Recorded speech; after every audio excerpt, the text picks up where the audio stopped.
South Carolina Republican Senator Lindsey Graham. Senator, thank you for joining us. As that is happening in New York City. Thank you. Just a couple blocks from here, You've got the Israeli Rescue Service. This is an update on the wire right now saying that more than 100 bodies were found in a small farming community that was the scene of a hostage standoff. You have Hamas in the last hour announcing it's going to begin to execute hostages and post video evidence online for every Israeli airstrike. Your thoughts on this moment, Senator? Well, for every Israeli or American hostage executed by Hamas, we should take down an Iranian oil refinery. The only way you're going to keep this war from escalating is to hold Iran accountable. How much more death and destruction do we have to take from the Iranian regime?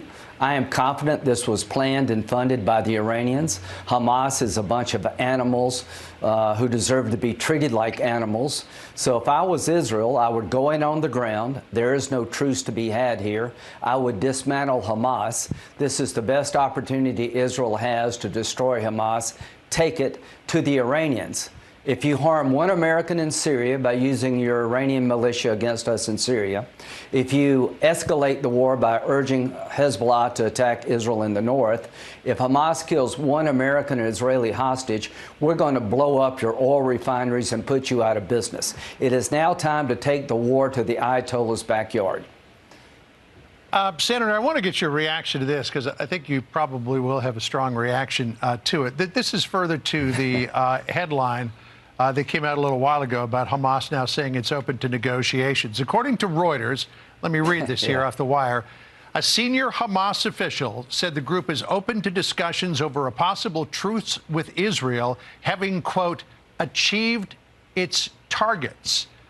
When you look at what happened Saturday, that would mean that its targets that it achieved were killing young people at a music festival, killing children in their homes, killing old people in their homes, and kidnapping many and taking them into Gaza. Your reaction? Well, Hamas is a terrorist group that celebrates the killing of the innocent. Iran's regime, led by the Ayatollah, is a bunch of religious Nazis. They want to purify Islam in their own Shia image. They want to destroy the Jewish state and eventually come after us. This is an effort to kill all the Jews.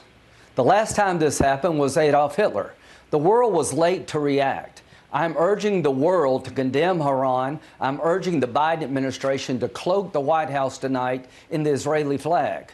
You did it for Pride Month. I want to see the Israeli flag over the White House. The Brandenburg Gate has the Israeli flag. The Sydney Music Hall has the Opera House has the flag. Number 10 Downing has the Israeli flag. Small things go a long way. But I want this administration to tell the Iranians any escalation using Hezbollah to attack Israel or killing of hostages, we will hold you accountable. I can only stress this so much. The Iranians depend on oil revenue for their livelihood. The money to sponsor terrorism comes from the oil industry owned by the Ayatollah. Destroy it. There are 4 refineries. Destroy it. Tell the Iranians you escalate any further, then we're going to destroy your oil industry. And eventually, we're going to have to deal with this regime by taking it down. I don't want war, but I don't want to live like this either. This is hell on earth. This is barbaric. What they did to these Israelis should be severely condemned by all the Arab world. I am going to still pursue relationships between Saudi Arabia and Israel. I talked to the Israeli ambassador this morning. I talked to the Saudi ambassador this morning. Both of them said they're 1,000% confident this attack launched by Iran through Hamas was designed to derail the effort of normalizing between Saudi and Israel. A death blow to Iran would have the Arab-Israeli conflict end. They think this is about stopping efforts for Saudi, Israel, and the United States to do a peace deal. I will be going to the region soon. I want to let the Iranians know that we're more intent on doing this deal than ever. Your efforts to undercut peace between Saudi Arabia and Israel is going to fail, and we need to let them know they're a legitimate military target. 9 Americans are dead because the Ayatollah planned an attack. He could give a damn if Americans were involved. They're threatening to execute innocent hostages.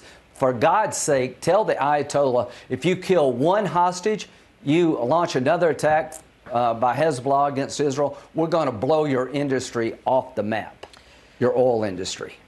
Senator, right now, just getting an update from David Spunt, our correspondent, checking in with the FBI as we continue to report.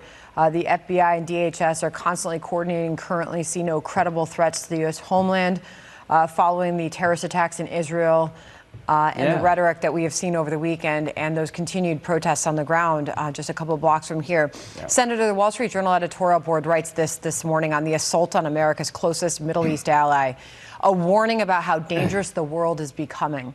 As U.S. power and will recede, bad actors feel empowered to fill the vacuum. American isolationists on the right and left may wish to look away, but the U.S. cannot dodge the consequences. Refugees from socialist failure in the Americas are flooding over the U.S. border, and sooner or later the U.S. will become a military target. The consequences of post-Cold War complacency are coming fast and furious. Do you agree? Yeah. Spot on. So, to the Biden administration, your appeasement policies toward Iran is not working. To the squad, shut the hell up. You're emboldening the enemy. You're a disgrace to the United States Congress. You're siding with terrorists over a democracy called Israel. You've lost your perspective here. I'm confident most Democrats do not agree with the squad. Bottom line is, Biden and Obama have appeased the Iranians to the point of where we are today.